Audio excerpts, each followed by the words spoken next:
Alright folks, just doing a quick video.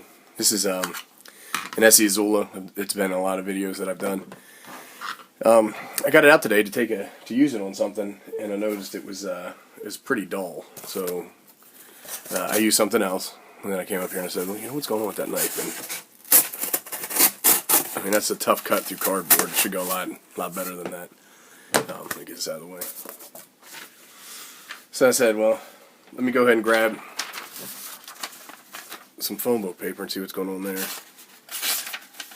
And I don't think I can get this at all. It's all ripped, no cut.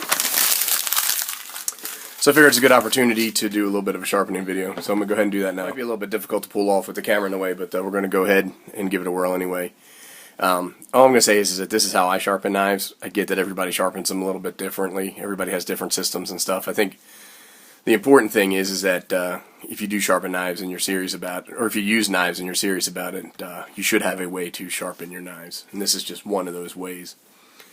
This is a Spyderco medium grit bench stone, and I think for me this is fine just starting out on with this knife, because this knife doesn't need to be reprofiled. If it needed to be reprofiled, then I would be looking at something a little bit more coarse. So I did reprofile this knife before, and I did that on the Lansky sharpening system. So anyhow, what I'm trying to do here is that I'm trying to follow the bevel that already exists on the knife,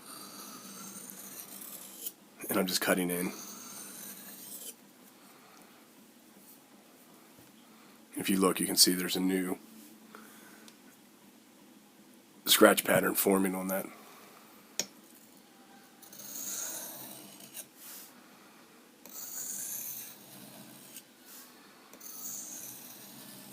Sorry folks, I bumped into the camera.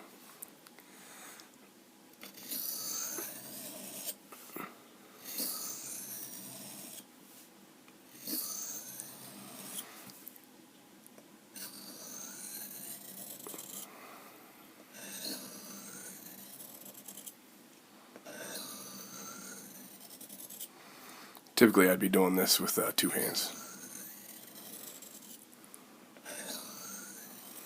I'll do about 5 or 6 passes on either side.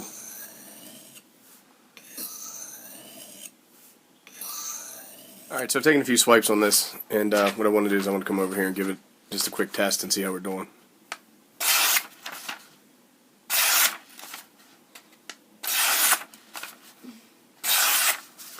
So I feel pretty good about that. A lot better than I felt when I started. So what I'm going to do now is I'm going to break out, let's put this one away, this Spyderco fine ceramic stone, and I'm just going to do a few passes on here. I like a little bit of tooth on the edge of this knife when I use it. I find it's a little bit better cutter when I do that. So what I'm going to do here is I'm just going to do a few passes.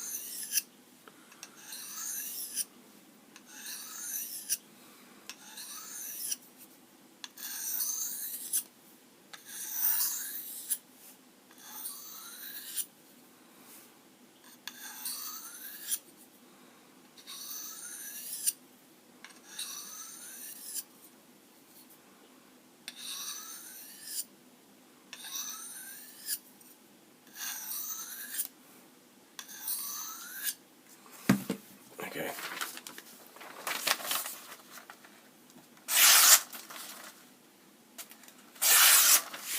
Okay, we're getting there.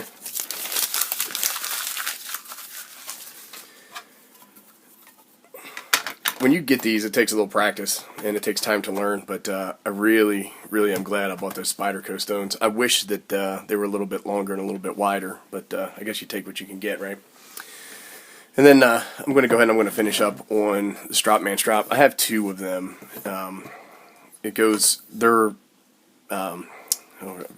Compound goes from black, white, green, and red. And so this is coarse, the green on this one, and then red would be the fine. On this one, the white is the coarse, and the green is going to be the fine. When I strop this knife, I don't strop it past green. But anyhow, it's a very similar process to sharpening, except for you going in reverse. And I'm not going to overstrop, which can be done, which I have done, where I've taken a knife and I've just stropped the edge so smooth that it would push cut through paper very well, but it wouldn't really cut anything that I needed it to cut, like cardboard or rope or anything like that.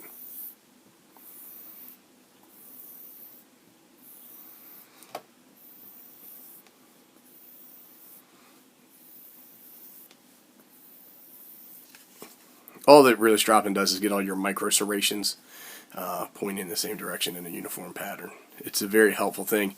Strops are great for maintaining a sharp knife. It's not really sharpening at this point, but honing. So if you have a knife that's already sharp, and then after every couple uses you strop it, you will have to sharpen it a lot less often, and that will extend the life of your knife. These strops are a great investment. A lot of people are like, oh, but they're 25 bucks in the compound, and if you're spending a lot of money on knives, you should spend a little bit of money and get yourself a decent strop.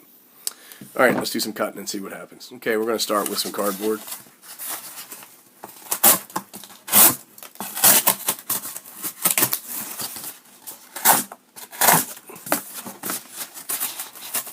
Yeah.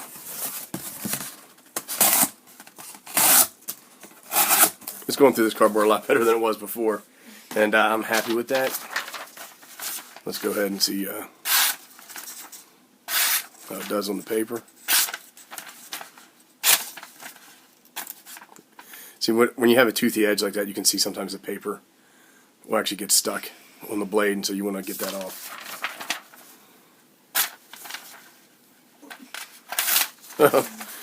Don't tell me I lost the edge that quick. There we go. So I'm happy with this. I'm going to put it in a sheath and I'm going to use it. Thanks, everybody.